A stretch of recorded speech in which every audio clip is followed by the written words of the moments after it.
اگر مومن ہے تو مسلم بھی ہوگا، مسلم ہے تو مومن بھی ہوگا. کیا مطلب کہ جب دل میں عقیدہ رکھتا ہے اللہ الایمان باللہ وملائکتہ وکتبہ ورسلہ والیوم الآخر والقدر خیرہ وشرہ، ان تمام چیزوں پر ایمان رکھتا ہے تو نیک اعمال بھی کرنا اس کے لیے ضروری ہے. اگر وہ نیک اعمال نہیں کر رہا ہے تو یہ اس بات کی علامت ہے کہ اس کے دل میں ایمان رچا بسا نہیں. ایسا ہو نہیں سکتا کہ کسی کے دل میں ایمان راسخ ہو جائے، اس کے دل میں ایمان رچ بس جائے اور وہ ظاہری اعمال نہ کرے. ہمارے یہاں بڑا یہ ایک فیشن سا ہو گیا ہے کہ لوگ کہتے ہیں کہ بھائی مومن ہوں، دل سے مسلمان ہوں میں، اور اعمال نہیں ہو پا رہے ہیں تو اللہ ہدایت دے دے، دعا کیجیے اللہ ہدایت دے دے. یہ بات وہ اپنے کاروبار کے متعلق نہیں کہیں گے. آپ اس سے کہیں کہ ایسا کریں کہ اپنی دکان بند کر کے بیٹھ جائیں، اللہ تو رازق ہے، دعا کریں اللہ روزی دے دے. تو وہ کیا کہے گا؟ وہ یہ کہے گا کہ بھائی اللہ رازق تو ہے لیکن خود تو کوشش کرنی ہوگی نا، اس لیے میں دکان کھول رہا ہوں، میں تجارت کر رہا ہوں، اب اللہ سے دعا مانگ رہا ہوں اللہ اس میں برکت دے. تو ان سے کہیے کہ اسی طرح پہلے نماز پڑھیے پھر اللہ سے ہدایت مانگیے، خود کوشش کیجیے. اسلام ایمان یہ دونوں لازم اور ملزوم ہے، دونوں کا ہونا ضروری ہے. اب ہم نماز ہی نہیں پڑھ رہے ہیں اور ہم کہہ رہے ہیں کہ بڑے پکے مومن ہیں. اب نماز تو ایک فرسٹ اسٹیپ ہے. اسلام صرف نماز نہیں ہے، اسلام بہت وسیع دین ہے، پوری زندگی پر حاوی ہے. یہ دین ہر پہلو پر حاوی ہے زندگی. یہ اسلام میں جو نماز ہے یہ تو ابتدائی درجے کی چیز ہے، یعنی پہلا درجہ، سب سے فرسٹ اور یقیناً موسٹ امپورٹنٹ چیز اگر کہے تو غلط نہیں ہے، لیکن یہ فرسٹ اینڈ بیسک چیز ہے. اس کے بغیر اسلام کا کوئی تصور نہیں ہے. اسی لیے الصلاۃ عماد الدین، نماز جو ہے دین کا ستون ہے، اس کا پلر ہے. اب پلر کو ہٹا دے عمارت گر جائے گی، نماز کو ہٹا دیں آپ کا دین ختم ہو جائے. کوئی فائدہ نہیں ہے وہ صرف اچھی بولیاں میٹھی میٹھی باتیں کر لینے کا. اصل تو دل صاف ہونا چاہیے. اچھی باتیں کر لیں، غیر محرم سے بات کر رہے ہیں، کیا حرج ہے، میری نیت تو صاف ہے ماشاءاللہ. تو بے نمازی کے متعلق یہ یاد رکھیں کہ فقہا کے درمیان اختلاف ہے کہ وہ مومن ہے یا کافر ہے. فقہائے حنابلہ امام احمد بن حنبل رحمۃ اللہ علیہ کے نزدیک وہ شخص جو جان بوجھ کر نماز چھوڑتا ہے وہ کافر ہے. اسے نہ ہی غسل دیا جائے گا، نہ ہی اس پر اس کی نماز جنازہ پڑھی جائے گی، اور نہ ہی اسے مسلمانوں کے قبرستان میں دفنایا جائے گا. ان کی دلیل کیا ہے؟ آپ صلی اللہ علیہ وسلم نے فرمایا من ترک الصلاۃ متعمدا فقد کفر، کہ جس نے جان بوجھ کر نماز ترک کی اس نے کفر کیا. تو امام احمد کہتے ہیں کہ جب اس نے کفر کیا لہٰذا وہ کافر ہو گیا، اور جب وہ کافر ہو گیا تو اس کی نماز جنازہ نہیں پڑھی جائے گی. وہ کافر ہو گیا تو اس کی تجہیز و تکفین نہیں کی جائے گی. وہ کافر ہو گیا تو اسے مسلمانوں کے ساتھ دفنایا نہیں جائے گا. وہ مومن نہیں ہے، اس کو کافر کی طرح ٹریٹ کیا جائے گا. امام احمد بن حنبل اور فقہائے حنابلہ کی دلیل ہے. اور اس کے برخلاف جمہور فقہائے کرام جن میں فقہائے حنفیہ بھی ہیں، ان کی یہ رائے نہیں ہے. ان کی رائے یہ ہے کہ من ترک الصلاۃ متعمدا فقد کفر، جس شخص نے جان بوجھ کر نماز ترک کی اس نے کفر کیا. اس کا مطلب یہ ہے کہ کفر والا، کافروں والی حرکت کی، اس نے کافر نہیں ہوگا، کفر کیا. تو راجح قول یہی ہے، صحیح بات یہی ہے کہ اگر ذرہ برابر بھی دل میں ایمان ہے تو وہ انشاءاللہ کافر تو نہیں ہوگا، البتہ زبردست دھلائی ہوگی. یہ میں نہیں کہہ رہا، یہ حدیث آپ جب پڑھیں گے اس سے آپ کو اندازہ ہوگا کہ بے نمازیوں کے لیے کیا وعید ہے اللہ تعالیٰ نے سنائی. بہرحال اللہ اپنے فضل سے معاف کر دے، کسی کو تو کر دے. اصول تو اللہ نے یہ بیان کیا ہے کہ جو اعمال کرے گا وہ جائے گا، اور جو اعمال نہیں کرے گا اس کو سزا کاٹنا ہے. اگر مومن ہے تو سزا کاٹ کے ایک لمبی مدت تک کبھی نہ کبھی نکالا جائے گا. وہاں پہ ایک دن 1000 سال کے برابر ہے، اب آپ اندازہ لگائیں. یا ایک سیکنڈ کوئی انگلی آگ میں رکھ نہیں سکتا. ہم بڑی جرات اور سے کہہ دیتے ہیں کہ بھائی ٹھیک ہے دیکھ لیا جائے گا.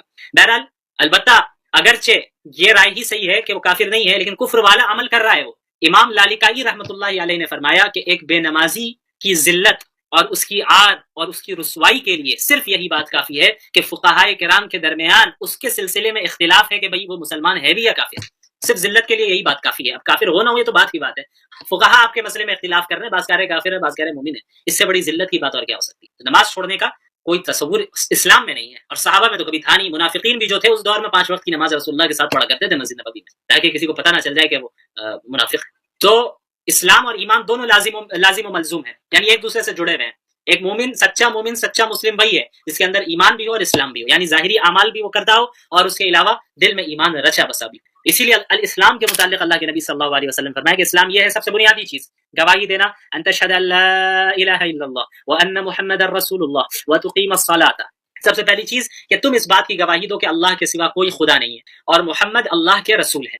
یہ سب سے بنیادی چیز ہے کہ جب ایک بندہ اس چیز کو تسلیم کرتا ہے اور اس کی گواہی دیتا ہے تو وہ بندہ کیا ہے؟ وہ اب اسلام میں داخل ہو جاتا ہے. سب سے پہلی اور بنیادی چیز لا الہ الا اللہ، کوئی خدا نہیں ہے سوائے اللہ کے. اللہ کو تنہا ماننا، اللہ کے ساتھ کسی کو شریک نہیں کہنا، اور محمد صلی اللہ علیہ وسلم کو اللہ کا سچا رسول مانگنا. اس وقت پوری دنیا میں مسلمان مختلف قسم کے چیلنجز سے دوچار ہیں. پوری دنیا میں مختلف اقوام مل کر مسلمانوں کو ذلیل اور رسوا کرنے پر تلی ہوئی ہیں. مسلمانوں کے خون کو پانی سے زیادہ سستا بنا دیا گیا ہے، اور مسلمانوں کو ہر میدان میں پیچھے رکھنے کی کوشش جو صدیوں سے چلی آ رہی تھی اس میں بہت حد تک اقوام عالم کامیاب نظر آ رہی ہیں.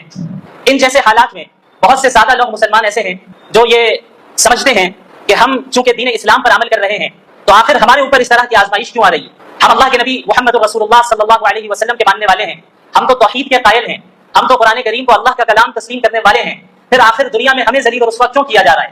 اور بسا اوقات اس طرح کے شبہات اور اشکالات کے نتیجے میں ایک عام مسلمان کا ایمان متزلزل تک ہو جاتا ہے، اور باقاعدہ اسلام مخالف طاقتوں کی طرف سے اس طرح کے اعتراضات اور اشکالات مسلمانوں کے ذہن میں پیدا کرنے کی کوشش کی جاتی ہے تاکہ مسلمان مایوس ہو جائیں، تاکہ مسلمان دین اسلام سے پیچھے ہٹ جائیں اور باطل طاغوتی نظام کے سامنے اپنے آپ کو سرنڈر کر دیں۔ ہمیں معلوم ہونا چاہیے کہ اس طرح کی آزمائش جس سے اس وقت موجودہ زمانے میں امت مسلمہ دوچار ہیں، ایسا نہیں ہے کہ اس طرح کی آزمائش یہ پہلی مرتبہ امت مسلمہ پر آ رہی ہے، یا یہ کہ اللہ کے ماننے والوں پر پہلی مرتبہ اس طرح کی آزمائش آ رہی ہے، بلکہ آپ اگر قرآن کریم کا مطالعہ کریں گے، اللہ کے نبی محمد رسول اللہ صلی اللہ علیہ وسلم کی احادیث کا مطالعہ کریں گے، تو آپ کو معلوم ہوگا کہ پچھلی قوموں کے اوپر بھی اس طرح کی آزمائشیں آئیں جو اللہ کے ماننے والی قوم تھی، ایسی قوم جو انبیاء کی اطاعت کرنے والی تھی، انہیں بھی مصائب سے مشکلات سے دوچار کیا گیا، یہاں تک کہ خود انبیاء علیہ الصلوۃ والسلام مصائب اور مشکلات سے دوچار ہوئے، اور محمد رسول اللہ صلی اللہ علیہ وسلم جو سید الانبیاء ہیں، افضل الانبیاء ہیں، انہیں سب سے زیادہ اس دنیا میں تکلیف پہنچائی گئی۔ اگر محض ایمان لے آنے کا نتیجہ یہ ہوتا کہ اس دنیا میں بھی مسلمانوں کو کسی طرح کی تکلیف نہ دی جاتی تو اس کے سب سے زیادہ مستحق خود محمد رسول اللہ صلی اللہ علیہ وعلی آلہ وصحبہ وسلم تھے، لیکن اللہ کے نبی صلی اللہ علیہ وسلم نے کیا فرمایا؟ آپ صلی اللہ علیہ وسلم نے فرمایا اشد الناس بلاء الانبیاء، اس دنیا میں سب سے زیادہ آزمائشیں انبیاء کو آتی ہیں، ثم الامثل فالامثل، پھر دین کے اعتبار سے ان سے قریب تر جو ہوگا اس کے اوپر آزمائشیں آئیں گی۔ تو آزمائشوں کا آنا یہ اس بات کی ہرگز دلیل نہیں ہے کہ ہم حق پر نہیں ہیں، بلکہ آزمائشوں کا آنا ایک اعتبار سے اس بات کی دلیل ہے کہ ہم حق پر ہیں اور ہم اللہ کے نبی صلی اللہ علیہ وسلم کے ماننے والے ہیں اور اللہ کے نبی صلی اللہ علیہ وسلم کے طریقے کے مطابق زندگی گزارنا چاہتے ہیں۔ آپ کو معلوم ہونا چاہیے کہ خود اللہ کے نبی صلی اللہ علیہ وسلم کو اپنی زندگی میں کتنی تکلیفوں کا سامنا کرنا پڑا، کس طریقے سے اللہ کے نبی صلی اللہ علیہ وسلم کو قتل کرنے کے منصوبے بنائے گئے، کس طریقے سے آپ صلی اللہ علیہ وسلم کو کعبے کے سامنے عبادت کرنے سے مشرکین مکہ روکا کرتے تھے۔ ایک مرتبہ اللہ کے نبی صلی اللہ علیہ وسلم سجدے کی حالت میں تھے کہ ایک مشرک آیا اور آپ صلی اللہ علیہ وسلم کے اوپر اونٹ کی گندگی کو وجڑی کو آپ صلی اللہ علیہ وسلم کے اوپر ڈال دیتا ہے۔ اسی طرح ایک مرتبہ اللہ کے نبی صلی اللہ علیہ وسلم حرم میں موجود تھے، ایک مشرک آگے بڑھتا ہے اور ایک چادر کے ذریعے آپ صلی اللہ علیہ وسلم کے گلے پر پھندا ڈالتا ہے اور اسے کھینچتا ہے، یہاں تک کہ حضرت ابو بکر رضی اللہ عنہ قریب آتے ہیں اور اللہ کے نبی صلی اللہ علیہ وسلم سے اس مشرک کو دور کرتے ہیں۔ اسی طرح اللہ کے نبی صلی اللہ علیہ وسلم کو کس طریقے سے طائف میں لہو لہان کیا گیا، آپ صلی اللہ علیہ وسلم اسی دین کی خاطر گئے تھے۔ اب یہ کون سی شخصیت ہے؟ یہ شخصیت وہ ہے جو اللہ کے نزدیک محبوب ترین شخصیت ہے۔ اللہ چاہتے تو انہیں اتنی آزمائشوں سے نہیں گزارتے، اللہ رب العالمین اس بات پر قادر تھے کہ بغیر کسی تکلیف پہنچے اللہ کے نبی صلی اللہ علیہ وسلم پر پورے جزیرۃ العرب کے تمام لوگ ایمان لے آتے، لیکن اللہ کے نبی صلی اللہ علیہ وسلم کو بھی آزمائشوں سے گزارا گیا۔ کیوں؟ تاکہ قیامت تک کی امت کے لیے وہ ایک نمونہ بن سکے، قیامت تک کی امت کے لیے وہ ایک رول ماڈل بن سکے، امت نصیحت حاصل کر سکے کہ ان مواقع میں اللہ کے نبی صلی اللہ علیہ وسلم کی سنت کیا رہی، ان حالات میں اللہ کے نبی صلی اللہ علیہ وسلم نے کس طرح مشرکین کے ساتھ ڈیل کیا، ان حالات میں اللہ کے نبی صلی اللہ علیہ وسلم نے مسلمانوں کو کس طرح تیار کیا، منظم کیا۔ چونکہ آپ صلی اللہ علیہ وسلم کو قیامت تک کے لوگوں کے لیے نمونہ بنانا تھا، اسی لیے اللہ کے نبی صلی اللہ علیہ وسلم کو بھی ان آزمائش سے گزارا گیا، ان آزمائشوں سے گزارا گیا۔ 3 سال تک مشرکین مکہ نے شب ابی طالب میں اللہ کے نبی صلی اللہ علیہ وسلم، مسلمان اور آپ کے خاندان والوں کا مکمل سوشل بائیکاٹ کیا، مکمل سوشل بائیکاٹ کیا، یہاں تک کہ مسلمانوں کے بچے ایک ایک دانے کے لیے ترس رہے تھے۔ یہ صورتحال گزری رسول اللہ صلی اللہ علیہ وسلم پر، اور آپ صلی اللہ علیہ وسلم کے صحابہ کرام نے بھی اسی طرح کی قربانیاں دی۔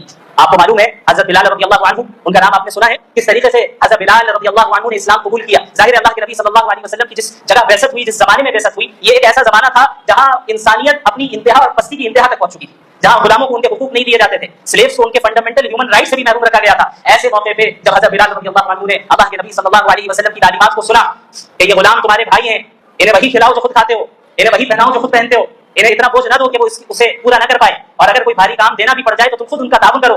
اللہ کے نبی صلی اللہ علیہ وسلم کی ایسی تعلیمات جن کو سن کر حضرت بلال رضی اللہ عنہ اسلام کی طرف مائل ہوئے اور دل و دماغ میں ایمان راسخ ہو گیا، یہاں تک کہ ان کا جو مالک تھا حضرت بلال رضی اللہ عنہ کو چلچلاتی دھوپ میں تپتی ہوئی ریت کے اوپر رکھتا۔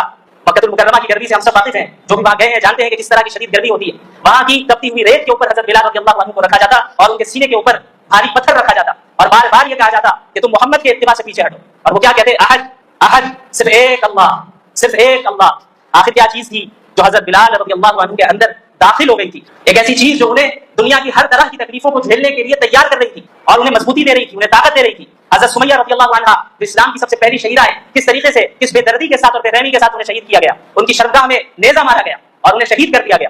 حضرت مصعب بن عمیر رضی اللہ عنہ، یہ صحابی رسول ہیں، آپ کو معلوم ہوگا کہ اسلام لانے سے پہلے کافی مالدار تھے اور 200 درہم کا کپڑے پہنا کرتے تھے اور کافی قیمتی خوشبو اور عطر کو استعمال کیا کرتے تھے، بڑی لگژریس لائف گزارتے تھے، ناز و نیام میں پلنے والے تھے۔ لیکن جب انہوں نے اسلام قبول کر لیا، ان کی زندگی میں انقلاب آ گیا۔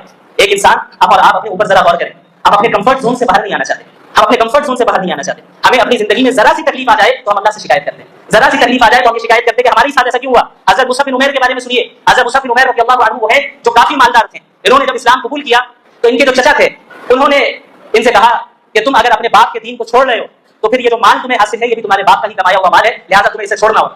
انہوں نے یہ بات اس لیے کہی کہ شاید مصعب بن عمیر رضی اللہ عنہ ان کی بات سے اس بات سے ڈر جائیں, کیونکہ زندگی پر لگژریس لائف میں رہے اور اب سارے مال و دولت چھیننے کی بات ہو رہی ہے تو شاید وہ محمد رسول اللہ کی اتباع سے پیچھے ہٹ جائیں.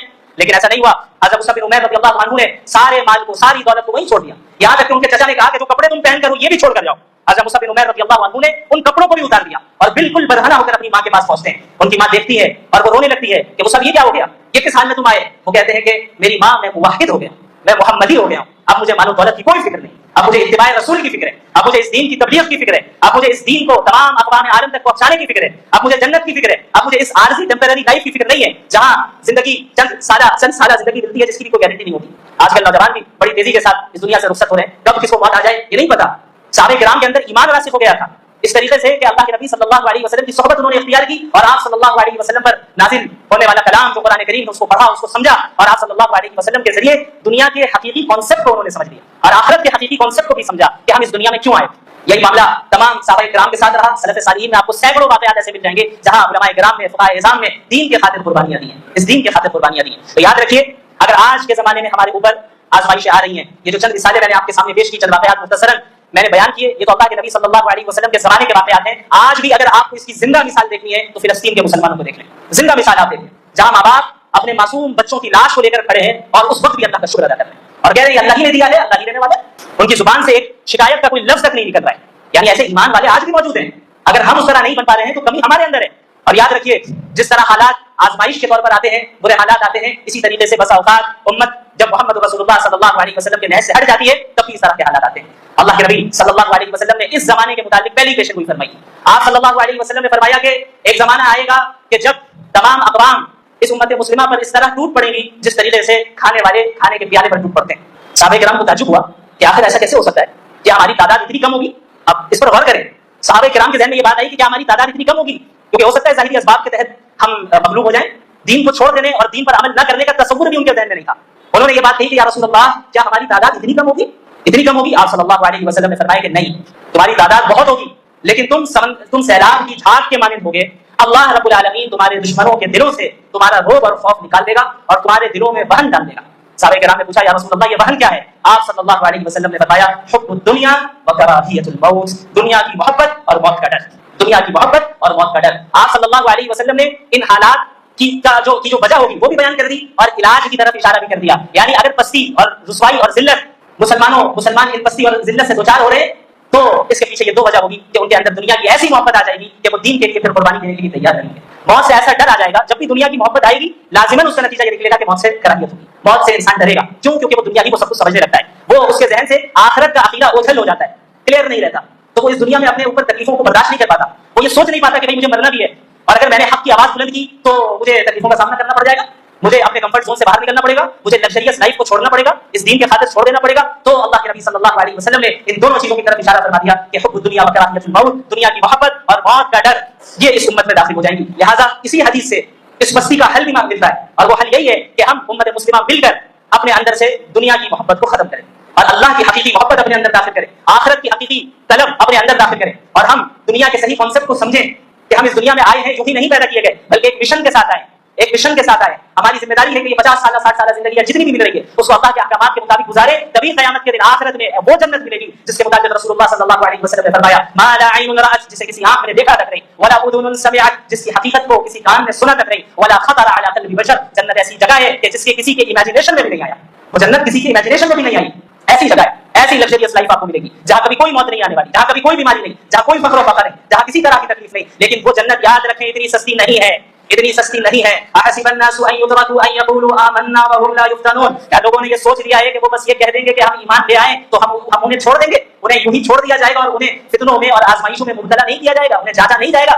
کہ کیا ان کا اقرار صحیح ہے یا غلط ہے؟ صرف محض کلمہ پڑھ دینے سے جنت مل جائے ایسا نہیں ہوگا. اس دنیا میں آزمائشوں کا سامنا کرنا ہوگا, پھر ان آزمائشوں میں جمنا ہوگا, ڈٹنا ہوگا, صراط مستقیم پر قائم رہنا ہوگا. اور اس کے لیے یاد رکھیں اس وقت جو صورتحال پوری امت مسلمہ کی قائم ہے, خصوصاً ہمارے ملک میں, اس بات کا عزم کر لیں کہ ہم اپنے تمام مفادات کو پیچھے رکھیں گے اور اسلام کے اجتماعی مفاد کو ترجیح دیں گے, چاہے وہ مفاد نسلی ہو, چاہے وہ مفاد خاندانی ہو, چاہے وہ مفاد مسلکی ہو, چاہے وہ مفاد جماعتی ہو, کوئی بھی مفاد ہو, سب سے پہلے ترجیح اگر کسی مفاد کو حاصل ہے تو وہ اسلام کے اجتماعی مفاد کو حاصل ہے. لہٰذا سب سے پہلا کام ہمارا یہ ہے کہ ہم بحیثیت امت مسلمہ متحد ہوں, کلمہ توحید پر متحد ہوں, باطل کے خلاف متحد ہوں. ہم یہ نہیں کہتے کہ سارے مسلمان ایک ہی مسلک اختیار کر لیں, سارے مسلمان ایک ہی فرقہ اختیار کر لیں, یہ بظاہر عملی طور پہ مشکل ہے, بلکہ بسا اوقات اس کے نتیجے خراب نکل سکتے ہیں. میری دعوت یہ ہے کہ ہم کلمہ توحید پر تو متفق ہو جائیں, ہم باطل کے خلاف تو متحد ہو جائیں. اگر ہم نے یہ اتحاد کر لیا اور اللہ اس کے رسول کی اطاعت کو اور اللہ اس کے رسول کی تعلیمات کو اپنی زندگی میں شامل کر لیا, تو یاد رکھیے دنیا کی کوئی طاقت آپ کا کچھ نہیں بگاڑ سکتی. یہ اللہ کا وعدہ ہے, وَأَطِيعُوا اللَّهَ وَرَسُولَهُ وَلَا تَنَازَعُوا فَتَفْشَلُوا وَتَذْهَبَ رِيحُكُمْ وَاصْبِرُوا إِنَّ اللَّهَ مَعَ الصَّابِرِينَ. اللہ اس کے رسول کی اطاعت کرو, آپس میں تفرقہ نہ ڈالنا, آپسی لڑائیوں میں نہ پڑنا, فرقوں میں نہ بٹ جانا. اگر تم ایسا کرو گے تو تمہاری ہوائیں اکھڑ جائیں گی, تم باطل کے سامنے نہیں ٹک پاؤ گے, باطل تم پر غالب آئے گا, تم اس دنیا میں مغلوب ہوگے. لہٰذا صبر کرو, اتحاد قائم کرو, اطاعت اپنے اندر لاؤ. اللہ نے وعدہ کر رکھا ہے وَلَا تَهِنُوا وَلَا تَحْزَنُوا وَأَنْتُمُ الْأَعْلَوْنَ إِن كُنتُم مُؤْمِنِينَ. کبھی نہ گھبرانا, کبھی نہ غم کرنا, تم ہی سر بلند رہو گے اگر تم سچے مومن ہو. بشرط یہ کہ سچے مومن ہو. ایمان صرف زبان کا نام نہیں, ایمان چند کلمات یا جمعے کی نماز کا نام نہیں, ایمان صرف رمضان کے روزوں کا نام نہیں, ایمان صرف رمضان میں تراویح پڑھ لینے کا نام نہیں, ایمان صرف ہفتے میں ایک دن مسجد میں آ جانے کا نام نہیں, ایمان صرف قربانی کر لینے کا نام نہیں, ایمان صرف حج اور عمرہ کر لینے کا نام نہیں. ایمان اور اسلام اپنی زندگی کے ہر شعبے میں محمد رسول اللہ کے تابع ہو جانے کا نام ہے. یہی بات اللہ کے نبی صلی اللہ علیہ وسلم نے بہت ہی مختصر اور جامع الفاظ میں ارشاد فرمائی, لا یؤمن احدکم حتی یکون ہواہ تبعا لما جئت بہ. تم میں سے کوئی اس وقت تک مومن ہو نہیں سکتا, تم میں سے کوئی اس وقت تک مومن ہو نہیں سکتا جب تک کہ وہ اپنی خواہشات کو, اپنے ڈیزائرز کو میری لائی ہوئی شریعت کے تابع نہ کر دیں. تو یاد رکھیے اگر ہم چاہتے ہیں کہ ہمیں دوبارہ عروج حاصل ہو, ہم اس بستی سے باہر نکلے, پوری دنیا کی قیادت کریں, کیونکہ یہ امت قیادت کے لیے ہی بھیجی گئی, یہ امت قیادت اور امامت کے لیے بھیجی گئی. مسجد کی صرف امامت کے لیے نہیں, یا چند مسلک کے نظاموں کی امامت کے لیے نہیں, چند جماعتوں کی امامت کے لیے نہیں, بلکہ دنیا کے ہر شعبے کی امامت کے لیے یہ امت مسلمہ بھیجی گئی. اور صحابہ نے پریکٹیکلی کر کے دکھایا. یہ وہی عرب تھے جن کو قیصر روم اور کسرا یہ کہہ کر ڈرایا کرتے تھے کہ یہ عرب کے بدو ہے, یہ ہم سے کیا لڑیں گے. یہ وہی صحابہ ہیں جنہوں نے قیصر و کسرا کے تخت کو پلٹ کر رکھ دیا. یہ محمد رسول اللہ کی تعلیمات کو تھامنے کا نتیجہ ہے, یہ اللہ کی رسی کو مضبوطی سے پکڑنے کا نتیجہ ہے. وہی اللہ آج بھی موجود ہے, وہی قرآن آج بھی موجود ہے, اللہ کے نبی کی وہی سیرت, وہی احادیث, وہی باتیں آج بھی موجود ہیں. لیکن صحابہ کرام جیسے مومنین آج موجود نہیں ہیں, صحابہ کرام کی جیسی صفات اختیار کرنے والے مسلمان آج موجود نہیں ہیں. لہٰذا قرن اول کی طرف رجوع کرنا ہوگا, اتحاد و اتفاق قائم کرنا ہوگا, اللہ کے نبی کے طریقے پر چلنا ہوگا, اور اپنی شخصی, ذاتی, مسلکی, جماعتی, خاندانی, نسلی ہر مفادات کو پیچھے رکھنا ہوگا, ہر اختلافات کو بالائے طاق رکھنا ہوگا, اور اس وقت اسلام کے اجتماعی مفاد کی طرف توجہ دینی ہوگی. اللہ رب العالمین ہم سب کو ان باتوں پر حقیقی معنی میں عمل کرنے کی توفیق عطا فرمائے. میں یہاں پہ کوئی رسمی تقریر کرنے نہیں آیا ہوں, میرا یہاں پہ آنے کا مقصد صرف یہی ہے کہ امت میں اتحاد قائم ہو. اس طرح کے علماء کرام آپ کو کئی ملیں گے, آپ کو کئی واعظین ملیں گے, کئی مقررین ملیں گے جنہیں آپ ہمیشہ سے سنتے آ رہے ہیں. اسی طرح میں بھی آ گیا, چند باتیں عرض کر دی, آپ سن لیں اور باہر نکل کر پھر اسی طرح میری باتوں کو بلا لیں جس طریقے سے پچھلے 50-60 سال سے بلاتے آ رہے ہیں یا 20-25 سال سے بلاتے آ رہے ہیں. تقریر کو محض ایک ہم نے انٹرٹینمنٹ کا اگر ذریعہ بنا لیا ہے تو یاد رکھیے یہ ہمارے لیے بڑے خطرے کی بات ہے. میں یہاں آپ کی تعریف سننے نہیں آیا, آپ سے داد حاصل کرنے نہیں آیا, آپ سے کوئی مال حاصل کرنے نہیں آیا, آپ سے کسی طرح کا کوئی دنیاوی فائدہ حاصل کرنے نہیں آیا. میں اپنی ذمہ داری پوری کرنے کے لیے آیا ہوں کہ اللہ کے اس بات کو, اللہ کے اس پیغام کو آپ تک پہنچاؤں تاکہ امت مسلمہ ہم سب مل کر متحد ہو کر باطل کا مقابلہ کر سکے, اور اللہ رب العالمین اس دنیا میں دوبارہ ہمیں عروج عطا کرے اور آخرت کی کامیابی سے